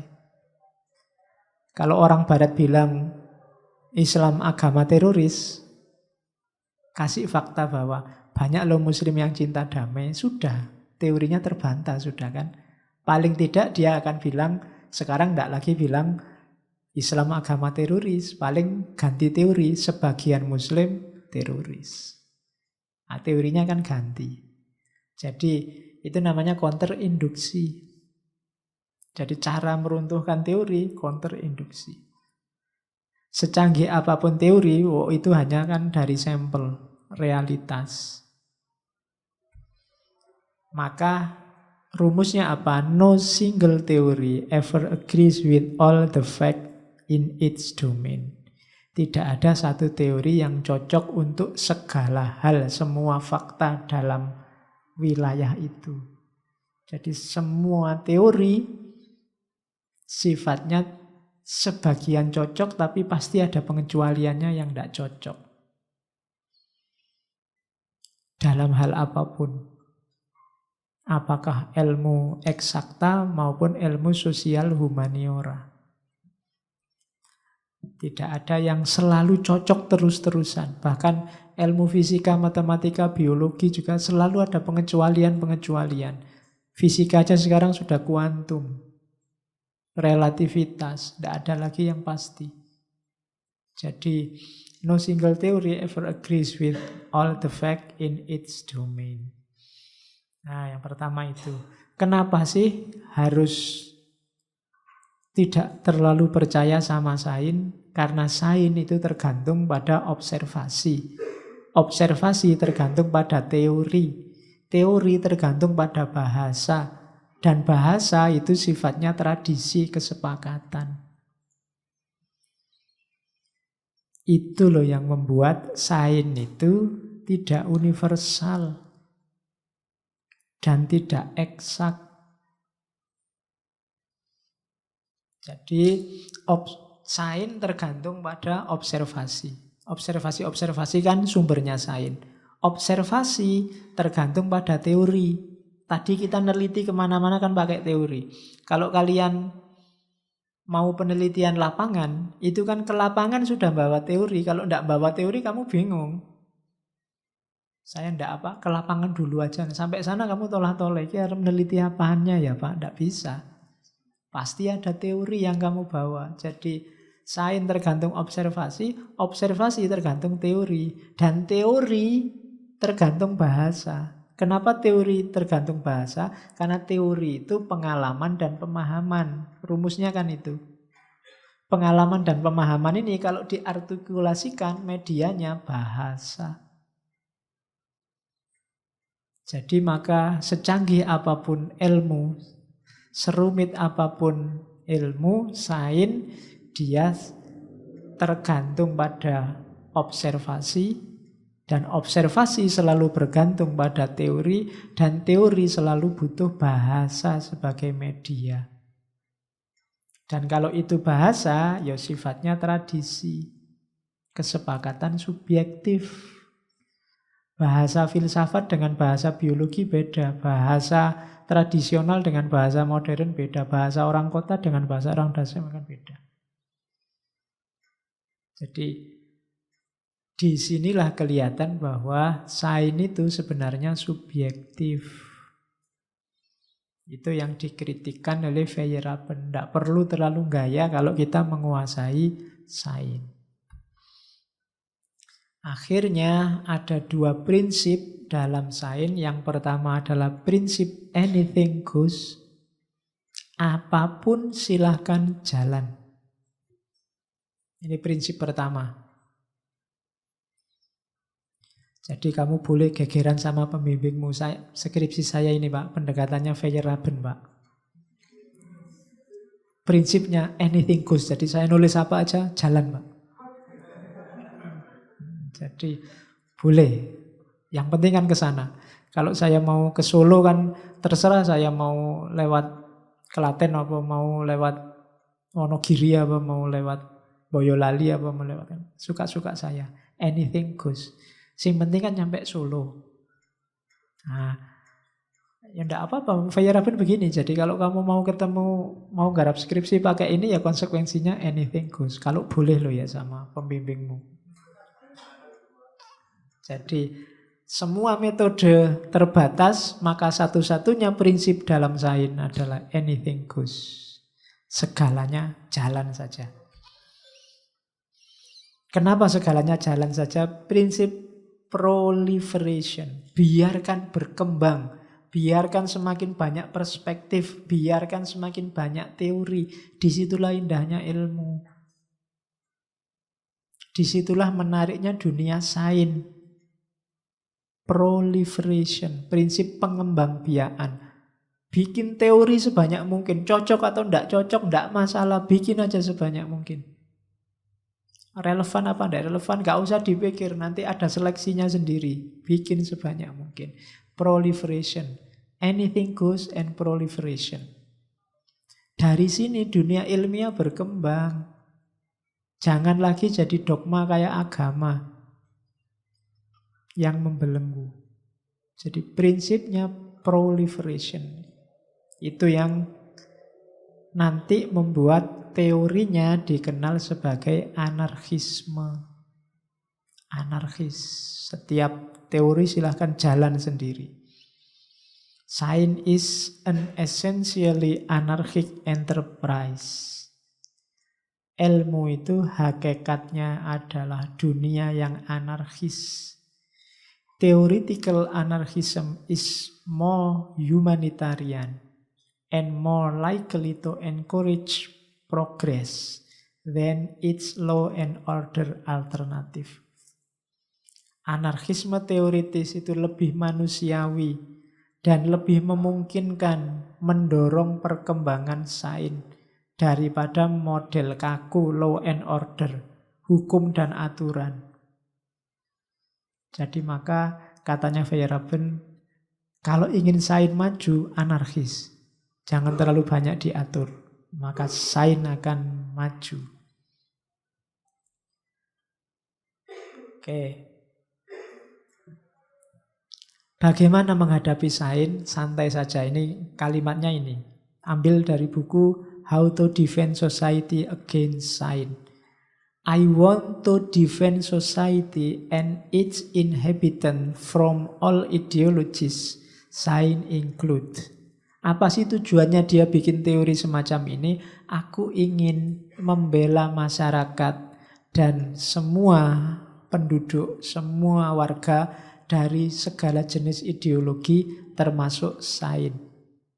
All ideologies must be seen in perspective. Semua ideologi harus dilihat sifatnya perspektif. Perspektif itu benar menurut siapa? One must not take them too seriously. Orang tidak harus menganggapnya terlalu serius. One must read them like fairy tales, which have lot of interesting thing to say, but which also contain wicked lies. Orang kalau membaca sains, anggap aja kayak baca dongeng. Banyak hal yang penting, tapi juga banyak kebohongan-kebohongan yang merugikan, yang jahat. Like ethical prescription, which might be useful rules of thumb, but which are deadly when followed to the letter. Atau seperti pedoman etika, yang mungkin bermanfaat untuk sopan santun, tapi akan mematikan, akan merusak kalau diikuti letterlek. Ya sih, misalnya gini loh. Kita sama etik disuruh jujur. Jujur itu bagus untuk pedoman etik, tapi ya jangan letterlek. Nanti apa wae jujur.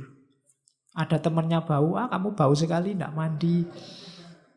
Aku sejak tadi nahan nafas dekat kamu misalnya. Yo jangan terlalu jujur begitulah, basa-basi lah. Kamu minggir-minggir dikit apa gimana.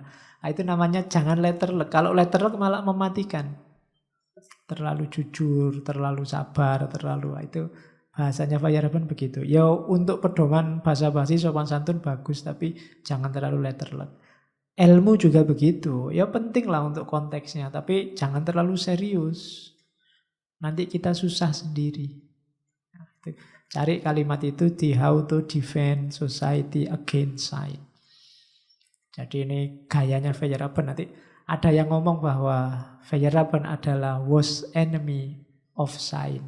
Musuh paling jahat dari sains. Oke, kalau digambar begitu bedanya Thomas Kuhn sama Feyerabend sama Popper. Popper enggak kita angkat di sini.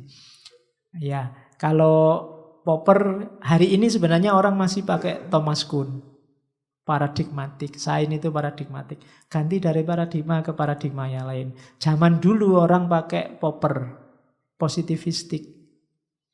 Sains itu numpuk, unified science. Teori 1 dikembangkan jadi teori 2, dikembangkan jadi teori 3. Yang masih takut dunia ini pakai teorinya Feyerabend tadi. Bahwa semua hal punya reasoningnya sendiri, tapi nanti dihidupkan oleh tokoh-tokoh postmodern dalam teori pluralitasnya.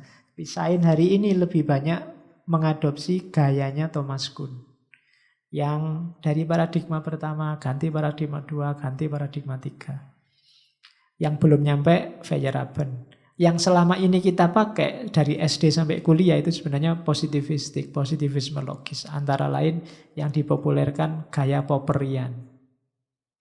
Bahwa ilmu itu ngumpul, ada standar-standar bakunya. Oke. Most scientists today are devoid of ideas, full of fear, intent on producing some paltry result so that they can add to the flood of inane papers that now constitute scientific progress in many areas. Ini sindiran luar biasa bagi kita hari ini. Sebagian besar ilmuwan hari ini itu sebenarnya nggak punya ide. Penuh ketakutan. Sukanya membuat hasil-hasil yang sia-sia. Bikin tulisan sia-sia yang menambah banjir paper yang tidak berguna. Banjir makalah yang tidak ada gunanya. Ngentek-ngentekin fotokopi kertas. Ya. Dan itulah isinya scientific progress hari ini in many areas. Kamu tinggal ngitung, apalagi jurnal sekarang tidak cuma kertas kan, online.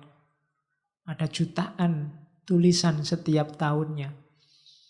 Tapi perkembangannya tidak signifikan lagi. Temuan-temuan barunya tidak imbang dengan jumlah tulisannya. Ilmuwan hari ini devoid of ideas. Sudah tidak punya ide lagi. Penuh ketakutan. Isinya omong kosong. Di paper-paper yang tidak jelas. Tuh kritiknya Feyerabend. Maka katanya Feyerabend, the best education consists in immunizing people against systematic attempts at education. Katanya Feyerabend, pendidikan terbaik itu adalah melindungi masyarakat dari upaya-upaya sistematis dalam pendidikan. Penyeragaman, pengaturan-pengaturan. Semakin banyak aturan, semakin tidak kreatif, semakin tidak berkembang pendidikan, katanya Feyerabend. Maka the best education consists in immunizing people against systematic attempt at education. I do not see why I should be polite to tyrant whose slobber of humanitarianism and think only of their own petty interest. Ini di antara kritiknya pada ilmuwan-ilmuwan yang tiranik, maksa-maksa kebenarannya. I do not see why I should be polite. Aku tidak tahu mengapa aku harus sopan pada para tiran. Whose slobber of humanitarianism, yang meludah, yang melecehkan kemanusiaan dan hanya memikirkan kepentingan mereka yang tidak jelas, yang rendah. Ngapain harus tak hormati ilmuwan-ilmuwan yang mikir dirinya sendiri, kepentingannya sendiri, partainya sendiri. I do not see why I should be polite to tyrann. Pada para tiran itu. Terakhir, ini saya ketemu kalimat bagus di bukunya Farewell to Reason. Selamat tinggal rasio, selamat tinggal akal sehat. Karena kita hari ini hidupnya dalam banyak ketidakrasionalan. All religion may be centered around a generally good idea. However, this has not stopped its adherents from acting like bastard. Semua agama berpusat seputar gagasan-gagasan yang bagus secara umum. Meskipun demikian, hal ini tidak menghentikan para pengikutnya bertindak seperti, gak enak ngomong bastard itu. Iya. Jadi bajingan, berandalan. Loh iya, aku kan cuma nerjemah kata-katanya Feyerabend. Itu kan basa kasare, ajarane sih apik, tapi pengikuti kok ngono kabeh. Banyak yang begitu. Lah terus apa gunanya ajaran tadi? Apa gunanya kebaikan-kebaikan yang diceramahkan itu? Kalau tidak bisa diimplementasikan. Itu di antara yang dia bahas di bukunya Farewell to Reason. Kalau kamu punya, kalau minat downloadlah, syukur-syukur terjemahkanlah. Selamat tinggal akal sehat. Karena hari ini kita dibohongi terus-terusan oleh sains. Oke, Feyerabend selesai. Ya, alhamdulillah para ilmuwan barat yang melakukan kritik pada dunia sains mereka selesai. Minggu depan kita masuk ke dunia timur, ke dunia Islam. Kita awali dari Syed Hussein Nasr dan nanti diakhiri di Ghazali. Ar-Risalah ala Dunia. Oke, saya akhiri sekian. Kurang lebihnya mohon maaf. Wallahul muwafiq. Wallahu a'lam bishawab. Wassalamualaikum warahmatullahi wabarakatuh.